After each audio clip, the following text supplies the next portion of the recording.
ನಮ್ಮ ದೇಶದ ಮಾನ್ಯ ಪ್ರಧಾನಮಂತ್ರಿಯವರಾಗಿರುವಂತಹ ಮೋದಿಜಿಯವರು ಆಗಸ್ಟ್ 2ನೇ ತಾರೀಕಿಗೆ ಚಾಲನೆ ಮಾಡಿದರು. ಹಾಗೂ ನಮ್ಮ ಬಸವನಾಡಿನ ಮಹಾನ್ ಶರಣರಾಗಿರುವಂತಹ ಇಳಕಲ್ ಮಹಾಂತ ಸ್ವಾಮೀಜಿಯವರು ತಮಗೆ ಜೋಳಿಗೆ ಹಾಕಿಕೊಂಡು ಮನೆ ಮನೆಗೆ ಹೋಗಿ ವ್ಯಸನಗಳನ್ನು ದುಶ್ಚಟಗಳನ್ನು ಬಿಡಬೇಕು ಅಂತ ಮನೆ ಮನೆಗೆ ಹೋಗಿ ಅವರಿಗೆ ದುಶ್ಚಟಗಳನ್ನು ಬಿಡಿಸಿದರು. ಅದಕ್ಕೆ ಅವರ ಜನ್ಮದಿನವನ್ನು ಅದೇ ರೀತಿ ಬ್ರಹ್ಮಕುಮಾರಿ ಈಶ್ವರ್ಯ ವಿಶ್ವವಿದ್ಯಾಲಯದ ವತಿಯಿಂದ ಆಗಸ್ಟ್ 6ನೇ ತಾರೀಕಿನಿಂದ ಆಗಸ್ಟ್ 20ನೇ ತಾರೀಕಿನವರೆಗೆ 10 ಕೋಟಿ ಜನರಿಂದ ಭಾರತದಾದ್ಯಂತ ನಶಾಮುಕ್ತರಾಗುವ ಪ್ರತಿಜ್ಞೆಯನ್ನು ಮಾಡಿಸುವಂತಹ ಯೋಜನೆಯನ್ನು ಹಾಕ್ಕೊಂಡಿದ್ದೇವೆ. ದಾದಿ ಪ್ರಕಾಶ್ ಮಣಿಜಿ ಬ್ರಹ್ಮಕುಮಾರಿ ಈಶ್ವರ್ಯ ವಿದ್ಯಾಲಯದ ಆಡಳಿತಾಧಿಕಾರಿಣಿ ಅವರ ಸ್ಮೃತಿ ದಿನದ ನಿಮಿತ್ತವಾಗಿ ಅವರಿಗೆ ಇಡೀ ವಿಶ್ವವನ್ನೇ ನಶಾಮುಕ್ತ ಮಾಡಬೇಕು ಅನ್ನುವಂತಹ ಒಂದು ಕನಸಿತ್ತು. ಈಶ್ವರ್ಯ ವಿಶ್ವವಿದ್ಯಾಲಯದಲ್ಲಿ 11 ಲಕ್ಷ ಜನ ಫಾಲೋವರ್ಸ್ ಇದ್ದಾರೆ. ಅವರೆಲ್ಲರೂ ನಶಾಮುಕ್ತರಾಗಿದ್ದಾರೆ. ಅದರಲ್ಲಿ 2 ಲಕ್ಷ ಜನ ಯುವಕರಿದ್ದಾರೆ, ಅವರೆಲ್ಲರೂ ನಶಾಮುಕ್ತರಿದ್ದಾರೆ. ಹಾಗೆ ವಿಶ್ವದ ಎಲ್ಲರಿಗೂ ನಶಾಮುಕ್ತರನ್ನಾಗಿ ಮಾಡಬೇಕು ಅನ್ನುವಂತಹ ಇಚ್ಛೆ ಅವರದಾಗಿತ್ತು. ಆ ನಿಮಿತ್ತವಾಗಿ ಈ ಕಾರ್ಯಕ್ರಮವನ್ನು ಹಾಕ್ಕೊಂಡಿದ್ದೀವಿ. ತಾವೆಲ್ಲ ಸಣ್ಣ ಮಕ್ಕಳಿದ್ದೀರಿ, ತಮಗೆ ಯಾವುದೂ ನಶಾ ಅನ್ನೋದು ಗೊತ್ತೇ ಇಲ್ಲ. ಬೇರೆಯವ್ರು ಕುಡಿಯೋದು ಚೀಟಿ ತಿನ್ನೋದು ನೋಡಿರಲ್ಲ. ಬೇರೆಯವ್ರು ಕುಡಿಯೋದು, ಚೀಟಿ ತಿನ್ನೋದು, ಸಿಗರೇಟ್ ಸೇದೋದು, ಬೇರೆ ಬೇರೆ ಅಭ್ಯಾಸಗಳೇ ಇರ್ತವೆ. ಅವುಗಳನ್ನು ಮಾಡ್ತಿರೋದನ್ನು ನೋಡಿದ್ವಿ. ಈ ಸಿಗರೇಟ್ ಸೇದುವವರು, ತಂಬಾಕು ತಿನ್ನೋರು, ಸೆರೆ ಕುಡಿಯೋರು, ಮತ್ತು ಯಾವುದಾದ್ರೂ ಡ್ರಗ್ಸ್ ತಗೊಳ್ಳೋರು ಯಾರಾದರೂ ಖುಷಿಯಿಂದಿದ್ದಾರೆ? ಯಾರಿಗಾದ್ರೂ ಸುಖ ಕೊಡ್ತಾರ? ಅದರಿಂದ ದುಡ್ಡು ಗಳಿಕೆ ಆಗ್ತದ? ಆರೋಗ್ಯ ಚೆನ್ನಾಗಿರ್ತದ? ಇಲ್ಲ. ಆದರೂ ಕೂಡ ಅದನ್ನು ಮಾಡ್ತಾರೆ. ಅದಕ್ಕೆ ತಾವು ಇವತ್ತು ಸಣ್ಣ ಮಕ್ಕಳಿದ್ದೀರಿ, ತಮಗೆ ಯಾಕೆ ಹೇಳಬೇಕು ಅಂದರೆ, ನೀವು ದೊಡ್ಡವರಾದಾಗ ಈ ದೇಶ ನಶೆಯಿಂದ ಮುಕ್ತ ಆಗಿರ್ತದೆ. ನೀವು ಈಗ ಜಾಗೃತಿ ಆದರೆ, ಈಗ ನಿಮ್ಮಲ್ಲಿ ಜಾಗೃತಿ ಮೂಡಿದ್ದರೆ, ನಿಮಗೆ ಅರಿವು ತಿಳುವಳಿಕೆ ಮೂಡಿದ್ದರೆ, ನೀವು ದೊಡ್ಡವರಾದಾಗ ಈ ದೇಶ ನಶೆಗಳಿಂದ, ಕೆಟ್ಟ ಚಟಗಳಿಂದ ಮುಕ್ತ ಆಗಿರ್ತದೆ. ಅಲ್ಲಿ ಯಾವುದೋ ದುಶ್ಚಟಗಳು, ಕೆಟ್ಟ ಚಟಗಳು ಅನ್ನುವಂಥದ್ದು ಇರೋದೇ ಇಲ್ಲ. ಅಂಥ ದೇಶ ಬೇಕು ಅಂತ ಇಚ್ಛಪಡ್ತೀರಲ್ಲ? ಗುಡ್. ಹಾಗೇನೆ ಅದಕ್ಕೆ ಮಕ್ಕಳಿಗೆ ಒಂದು ಹಾಡು ಹೇಳ್ತೇವೆ. ನಾವು ಗೆಳೆಯರು ಹೃದಯ ಹೂವಿನ ಹಂದರ, ನಾಳೆ ನಾವೇ ನಾಡ ಹಿರಿಯರು, ನಮ್ಮ ಕನಸದು ಸುಂದರ ಅಂತ ಹಾಡು ಹೇಳ್ತೀವಿ. ಅಂದರೆ ನೀವು ಗೆಳೆಯರಿದ್ದೀರಿ, ನಿಮ್ಮ ಹೃದಯ ಹೂವಿನ ಹಂದರ ಇದ್ದಂಗಿದೆ. ತಮ್ಮ ಹೃದಯ ಹೇಗಿದೆ ಅಂದರೆ ಸ್ವಚ್ಛ ಇದೆ, ಪವಿತ್ರ ಇದೆ. ಹಾಗೂ ಹೂ ಎಷ್ಟು ಪ್ರೀತಿ ಇರ್ತದೋ ಅಷ್ಟೇ ಪ್ರೀತಿ ಉಳ್ಳವರು ನೀವಿದ್ದೀರಿ. ಹಾಗೂ ನಾಳೆ ನಾವೇ ನಾಡ ಹಿರಿಯರು, ನಮ್ಮ ಕನಸದ ಸುಂದರ. ನಾಳೆ ಈ ನಾಡಿಗೆ ಹಿರಿಯರು ಯಾರು ಅಂದರೆ ತಾವಾಗ್ತೀರಿ. ಇವತ್ತು ಸಣ್ಣವರಿದ್ದವ್ರು ನಾಳೆ ದೊಡ್ಡವರಾಗ್ತಿರಲ್ಲ. ದೊಡ್ಡವರಾದ್ಮೇಲೆ ನೀವು ಒಬ್ಬರು ಹಿರಿಯರಾಗ್ತೀರಿ, ನಾಡಿನ ಹಿರಿಯರಾಗ್ತೀರಿ. ಈ ನಾಡಿನ ಅಥವಾ ದೇಶದ ನಾಯಕರಾಗ್ತೀರಿ, ವಿಶ್ವದ ನಾಯಕರು ಆಗ್ಬೋದು. ಹೌದಲ್ಲ? ಅದಕ್ಕೆ ಆ ನಾಯಕರು ನೀವು ಆಗ್ತೀರಿ ಅಂತಂದಮೇಲೆ ನಿಮ್ಮ ಕನಸು ಹೇಗಿರಬೇಕು ಅಂದರೆ ಸುಂದರ ಕನಸಿರಬೇಕು. ಎಂಥ ಕನಸು ಕಾಣಬೇಕು? ಇದೇ ಭೂಮಿಯ ಮೇಲೆ ಒಂದು ಧರ್ಮ, ಒಂದು ರಾಜ್ಯ, ಒಂದು ಭಾಷೆ, ಸುಖ, ಶಾಂತಿ, ಆಯುಷ್ಯ, ಆರೋಗ್ಯ, ಸಂಪತ್ತು, ಸಮೃದ್ಧಿ, ನಮಗೇನು ಬೇಕು ಅಂತೀವಿ ಎಲ್ಲ ಆರಾಮಾಗಿ ಸಿಗ್ತದೆ. ಅಂತಹ ಒಂದು ಭೂಮಿ ಇರಬೇಕು ಅಂತ, ಅಥವಾ ಅಂತಹ ಒಂದು ರಾಜ್ಯ, ಅಂತಹ ಒಂದು ಒಳ್ಳೆಯ ಜೀವನ ಇರಬೇಕು ಅಂತ ನಾವು ಕನಸು ಕಾಣಬೇಕು. ಅಬ್ದುಲ್ ಕಲಾಂ ಅವ್ರು ಏನು ಹೇಳ್ತಿದ್ರು ಅಂದರೆ, ಎಲ್ಲರೂ ನಿಂತು ಹಚ್ಚಿದಾಗ ಕನಸು ಕಾಣ್ತಾರಲ್ಲ, ನಾವು ಎಚ್ಚರಿದ್ದಾಗ ಕನಸು ಕಾಣಬೇಕು ಅಂತ ಹೇಳ್ತಾರೆ. ಹೌದೇ? ಎಚ್ಚರಿದ್ದಾಗ ಕನಸು ಕಾಣಬೇಕಲ್ಲ. ಈಗ ನಿಮ್ಮ ಶಾಲೆಗೆ ಬಂದಿರಿ, ಮೊದಲು ಆ ಶಾಲೆಯೊಳಗೆ ಇದ್ರಿ, ಈ ಶಾಲೆಯೊಳಗೆ ಬಂದಮೇಲೆ ಇಂಥ ಶಾಲೆ ಅಂತ ಕನಸು ಕಾಣ್ತೀವಿ. ಇದೇ ಶಾಲೆ ಮತ್ತೆ ಒಂದೆಲ್ಲ ಗಾರ್ಡನ್ ಮಾಡಬೇಕು, ಗಾರ್ಡನಲ್ಲಿ ಹೂ ಬೆಳೆಸಬೇಕು, ಮರಗಳನ್ನು ಬೆಳೆಸಬೇಕು ಅಂತ ನೀವು ಕನಸು ಕಂಡ್ರಿ ಅಂತಂದರೆ ಈ ಶಾಲೆ ಏನಾಗ್ತದೆ, ಬಹಳ ಸುಂದರ ಶಾಲೆ ಆಗ್ತದೆ. ಹಾಗೆ ನಮ್ಮ ದೇಶನೂ ಇಷ್ಟು ಸುಂದರ ದೇಶ ಇರಬೇಕು ಅಂತ ಕನಸು ಕಂಡ್ರಿ ಅಂತಂದರೆ ನೀವು ಯಾವ ರೀತಿ ಕನಸು ಕಾಣ್ತೀರಿ ಅದೇ ರೀತಿ ಮಾಡೋದಕ್ಕೆ ಸಾಧ್ಯ ಇದೆ. ಅದಕ್ಕೆ ಹೇಳಲಾಗ್ತದೆ. ಈಗ ಹೇಳ್ರಿ, ನಾನು ಹೇಳಿದ್ದೇನೆ, ಜೈಸಾ ಸೋಚೇಗಾ ವೈಸಾ ಬನ್ ಜಾಯೇಗಾ. ಈಗ ನಾವು ಏನು ವಿಚಾರ ಮಾಡ್ತೀವಲ್ಲ ಅದೇ ರೀತಿ ನಾವು ಆಗ್ತೀವಿ. ನೀವು ಇವತ್ತು ಡಾಕ್ಟರ್ ಆಗಬೇಕು ಅಂತ ಮನಸ್ಸೊಳಗೆ ವಿಚಾರ ಮಾಡಿದ್ರಿ ಅಂದರೆ ಅದೇ ರೀತಿ ಅಭ್ಯಾಸ ಮಾಡಿದ್ರೆ ಡಾಕ್ಟರ್ ಆಗ್ತೀರಿ. ಮತ್ತೊಂದು IAS ಆಗಬೇಕು ಅಂದರೆ IAS ಆಗ್ತೀರಿ, ಪೈಲಟ್ ಆಗಬೇಕು ಆಗ್ತೀರಿ.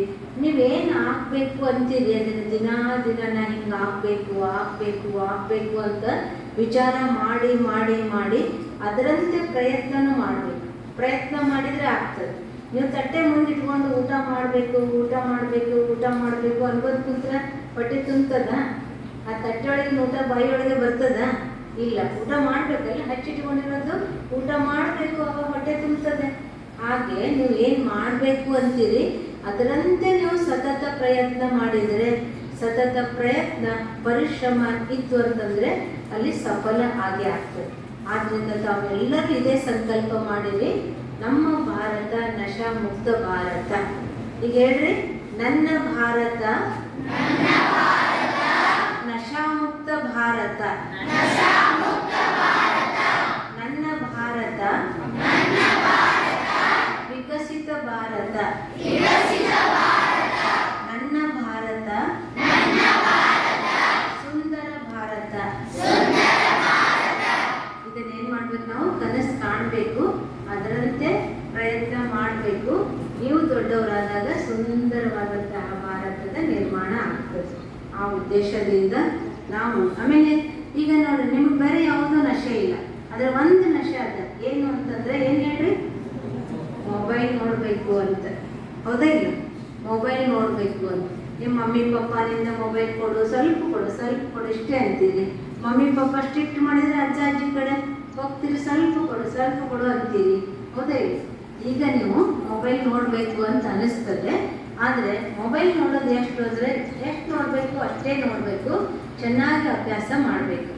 ಈಗ ನೀವು ಚೆನ್ನಾಗಿ ಅಭ್ಯಾಸ ಮಾಡಿದ್ರಿ ಅಂದರೆ ಮುಂದೆ ನೀವು ದೊಡ್ಡವರು ಆದಮೇಲೆ ಮೊಬೈಲು ನೋಡ್ತೀರಿ, ಕಂಪ್ಯೂಟರು ನೋಡ್ತೀರಿ, ಅದರೊಳಗೆ ಕೆಲಸ ಮಾಡ್ತೀರಿ. ಅವಾಗ ನೀವು ದೊಡ್ಡವರಿಗೆ ಮೊಬೈಲ್ ನೋಡಬೇಡ ಅಂತ ಹೇಳ್ತಾರಾ? ಇಲ್ಲ, ಎಲ್ಲರಿಗೂ ಹೇಳ್ತಾರೆ, ತಿಳ್ಕೋಬೇಕು. ಎಷ್ಟು ನೋಡಬೇಕಲ್ಲ ಅಷ್ಟೇ ನೋಡಬೇಕು. ಎಲ್ಲವೂ ಅತಿ ಆಯಿತು ಅಂತಂದರೆ ಏನಾಗ್ತದೆ, ಕಣ್ಣು ಹಾಳಾಗ್ತವೆ, ಬ್ರೈನ್ ಹಾಳಾಗ್ತದೆ, ಅನೇಕ ರೂಪದ ತೊಂದರೆಗಳಾಗ್ತವೆ. ಅದಕ್ಕೆ ತಾವು ಮಕ್ಕಳಿದ್ದೀರಿ, ತಮ್ಮ ಅಂಗಾಂಗಗಳು ಬಹಳಷ್ಟು ಸಣ್ಣದಿರ್ತದೆ, ಎಳೆದಿರ್ತದೆ, ಅದಕ್ಕೆ ದುಷ್ಪರಿಣಾಮ ಬಹಳಷ್ಟು ಆಗ್ತದೆ. ಆದ್ದರಿಂದ ತಾವು ಈ ಮೊಬೈಲ ನಶೆಯಿಂದ ಮುಕ್ತ ಆಗ್ತೀವಿ ಅನ್ನೋದನ್ನು ದೃಢ ಪ್ರತಿಜ್ಞೆ ಇವತ್ತು ಮಾಡ್ತೀರಲ್ಲ. ನಿಮ್ಗಂತೂ ಬೇರೆ ಯಾವುದೋ ಅಭ್ಯಾಸ ಇಲ್ಲ. ಆ ಅಭ್ಯಾಸ ಇರುವವ್ರಿಗೂ ಕೂಡ ಏನು ಹೇಳಬೇಕು ಅಂದರೆ, ನಿಮ್ಮ ಮನೆಯೊಳಗೆ ಯಾರಾದರೂ ನಿಮ್ಮ ಸಂಬಂಧಿಗಳು ಅಥವಾ ಮನೆಯೊಳಗೆ ಇರುವವರು ಆ ನಶೆ ಸೇವನೆ ಮಾಡ್ತಿದ್ರು, ಅರ್ಥಾತ್ ತಂಬಾಕು, ಸರಾಯಿ, ಸಿಗರೇಟು, ಗುಟ್ಕಾ ಇದು ಯಾವುದಾದ್ರೂ ಸೇವನೆ ಮಾಡ್ತಿದ್ರು ಅಂತಂದರೆ ಅವರಿಗೆ ತಿಳಿಸ್ಕೊಡ್ಬೇಕು, ನೀವು ಇದನ್ನು ಮಾಡಬಾರ್ದು ಅಂತ.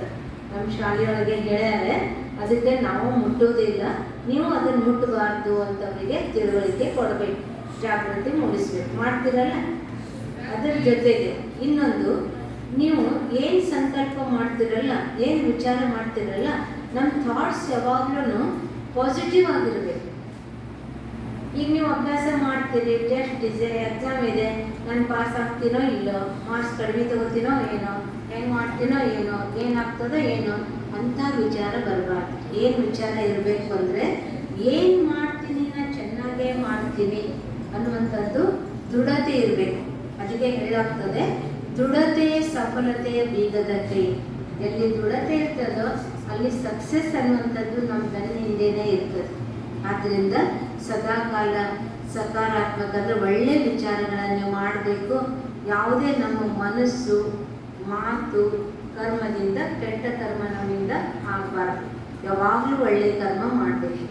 ಯಾರಾದರೂ ತಾವು ಮಕ್ಕಳನ್ನು ನೋಡಿದರೆ ಏನು ಅನ್ನಿಸ್ಬೇಕು ಅಂದರೆ, ಎಷ್ಟು ದೇವರಂತೆ ಇದ್ದಾರೆ ನೋಡಿ ಮಕ್ಕಳು, ಇಂಥವೆಲ್ಲ ಶಾಂತ ಕೂತಿರಲ್ಲ, ನಾವು ಇಲ್ಲಿ ಕುಂತವ್ರು ಹೆಂಗೆ ಕಾಣಿಸ್ತೀರಿ ಅಂತಂದರೆ, ದೇವ್ರ ಗುಡಿಯೊಳಗೆ ಮೂರ್ತಿ ಕೂತ್ಕೊಂಡಿರ್ತಾವಲ್ಲ ಅಷ್ಟು ಸುಂದರ ಕಾಣಿಸ್ತೀರಿ. ಅಷ್ಟು ನಿಮ್ಮನ್ನು ನೋಡಿದ್ರೆ ಖುಷಿ ಆಗ್ತದೆ, ಆನಂದ ಆಗ್ತದೆ. ಅದಕ್ಕೆ ಈ ಹೂ, ಅರಳಿದ ಹೂ ನೋಡಿದ್ರೆ ಹೆಂಗೆ ಅನಿಸ್ತದೆ? ಪ್ರೀತಿ ಅನಿಸ್ತದಲ್ಲ. ಅಂತ ಎಲ್ಲರ ಮುಖ ನೋಡಿದ್ರೆ ನಮ್ಗೆ ಏನು ಅನಿಸ್ತದೆ? ಬಹಳ ಪ್ರೀತಿ ಅನಿಸ್ತದೆ. ಇಂಥ ಮಕ್ಕಳು ಇರಬೇಕು. ಅವನ್ನೆಲ್ಲ ಹೊಡೆದಾಡೋದು, ಜಗಾಡೋದು, ಕಳ್ತನ ಮಾಡೋದು, ಸುಳ್ಳು ಹೇಳೋದು, ಇಂಥದ್ದು ಯಾವ್ದಾದ್ರು ಕೆಟ್ಟ ಕೆಲಸ ಮಾಡಿದರೆ ಏನ್ರಿ ಮನುಷ್ಯರ ಮಕ್ಕಳ, ಏನ್ರಿ ಮಂಗೆ ಇದ್ದಂಗದ ಮಕ್ಕಳು ಅಂತ ಆ ರೀತಿ ನಾವು ಎಂದೂ ಅನಿಸ್ಕೋಬಾರ್ದು. ಯಾವಾಗಲೂ ದೇವರಂತೆ ಮಕ್ಕಳು ಎಷ್ಟು ದೇವರಂತೆ ಇದ್ದಾರಲ್ಲ ಅಂತ ಅವ್ರಿಗೆ ಅನಿಸ್ಬೇಕು. ಆ ರೀತಿ ತಾವು ಆಗಬೇಕು. ಒಳ್ಳೆ ಕರ್ಮ ಮಾಡಬೇಕು, ಚೆನ್ನಾಗಿ ಅಭ್ಯಾಸ ಮಾಡಬೇಕು, ಒಳ್ಳೆ ಪದವಿ ತಗೊಳ್ಬೇಕು. ನೀವೇ ದೊಡ್ಡವರಾದ್ಮೇಲೆ ಈ ದೇಶದ ನಾಯಕರಾಗಬೇಕು. ಅದಕ್ಕೆ ಇದನ್ನು ನೆನಪಿಟ್ಟುಕೊಡ್ರಿ, ಅದರಂತೆ ಮಾಡ್ರಿ. ಶ್ರದ್ಧಾಪೂರ್ವಕವಾಗಿ ಪ್ರತಿಜ್ಞೆ ಮಾಡುತ್ತೇನೆ, ನಾನು ಎಲ್ಲ ರೀತಿಯ ಮಾದಕ ದ್ರವ್ಯಗಳ ದುರುಪಯೋಗ ಮತ್ತು ವ್ಯಸನದಿಂದ ದೂರ ಇರುತ್ತೇನೆ. ನಾನು ಆರೋಗ್ಯಕರ ಮೌಲ್ಯಾಧಾರಿತ ಮತ್ತು ಸಕಾರಾತ್ಮಕ ಜೀವನ ಶೈಲಿಯನ್ನು ಅಳವಡಿಸಿಕೊಳ್ಳಲು ಸದಾ ಪ್ರಯತ್ನಿಸುತ್ತೇನೆ. ನಾನು ನನ್ನ ಕುಟುಂಬ, ಸ್ನೇಹಿತರು ಮತ್ತು ಸಮಾಜವು ಮಾದಕ ದ್ರವ್ಯ ಮುಕ್ತ ಜೀವನ ಶೈಲಿಯನ್ನು ಅಳವಡಿಸಿಕೊಳ್ಳಲು ಪ್ರೇರೇಪಿಸುತ್ತೇನೆ. ನನ್ನ ಸಮಯ, ಶಕ್ತಿ, ಸಾಮರ್ಥ್ಯಗಳು ಮತ್ತು ಸಂಪನ್ಮೂಲಗಳನ್ನು ಉತ್ತಮ ರೀತಿಯಲ್ಲಿ ಬಳಸಿಕೊಳ್ಳುತ್ತೇನೆ. ನಾನು ಮಾದಕ ದ್ರವ್ಯ ಮುಕ್ತ ಆರೋಗ್ಯಕರ ಮತ್ತು ಅಭಿವೃದ್ಧಿ ಹೊಂದಿದ ಭಾರತ ನಿರ್ಮಾಣಕ್ಕೆ ಸಕಾರಾತ್ಮಕವಾಗಿ